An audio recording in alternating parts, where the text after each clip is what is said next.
यहोशू अध्याय 14। यहोशू अध्याय 14। जो भाग इस्राएलियों ने कनान देश में पाए, जिन्हें एलियाजर याजक और नून के पुत्र यहोशू और इस्राएली गोत्रों के पूर्वजों के घरानों के मुख्य पुरुषों ने उनको दिया, वे ये है जो आज्ञा यहोवा ने मूसा के द्वारा 9.5 गोत्रों के लिए दी थी, उसके अनुसार उनके भाग चिट्ठी डाल कर दिए गए। मूसा ने तो 2.5 गोत्रों के भाग यारदन पार दिए थे, परंतु लेवियों को उसने उनके बीच कोई भाग न दिया।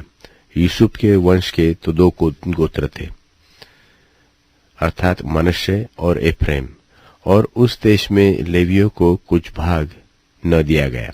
केवल रहने के नगर और पशु आदि धन रखने को और चराइयां उनको मिली। जो आज्ञा यहोवा ने मूसा को दी थी, उसके अनुसार इस्राएलियों ने किया और उन्होंने देश को बांट दिया।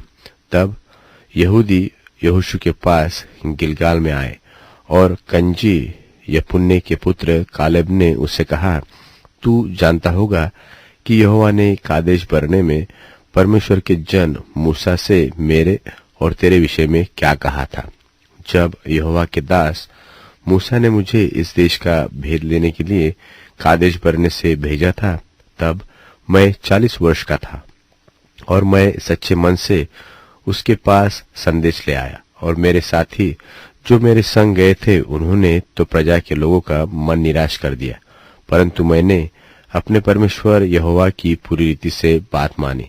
तब उस दिन मूसा ने शपथ खाकर मुझसे कहा था, तूने पूरी रीति से मेरे परमेश्वर यहोवा की बातों का अनुकरण किया है। इस कारण निसंदेह जिस भूमि पर तू अपने पांव धराया है, वह सदा के लिए तेरी और तेरे वंश का भाग होगी।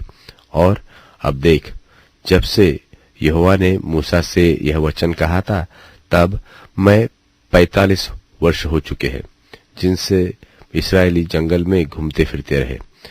उनमें यहोवा ने अपने कहने के अनुसार मुझे जीवित रखा है, और अब मैं 85 वर्ष का हूँ। जितना बल मूसा के भेजने के दिन मुझ में था, उतना बल अब भी मुझ में है। युद्ध करने व भीतर बाहर आने जाने के लिए जितना उस समय मुझ में सामर्थ्य था, उतना ही अब भी मुझ में सामर्थ्य है।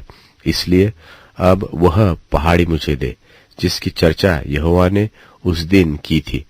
तूने तो उस दिन सुना होगा कि उसमें अनाकवंशी रहते हैं और बड़े बड़े गढ़ वाले नगर भी है, परंतु क्या जाने संभव है कि यहोवा मेरे संग रहे और उसके कहने के अनुसार मैं उन्हें उनके देश से निकाल दूं।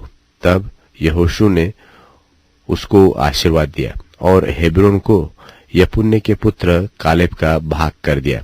इस कारण हेब्रोन कंची यपुन्ने के पुत्र कालेब का भाग आज तक बना है, क्योंकि वह इस्राएल के परमेश्वर यहोवा का पूरी रीति से अनुगामी था। पहले समय में तो हेब्रोन का नाम किरियत अर्बा था। यह अर्बा अनाकियों में से सबसे बड़ा पुरुष था, और उस देश को लड़ाई से शांति मिली। उस देश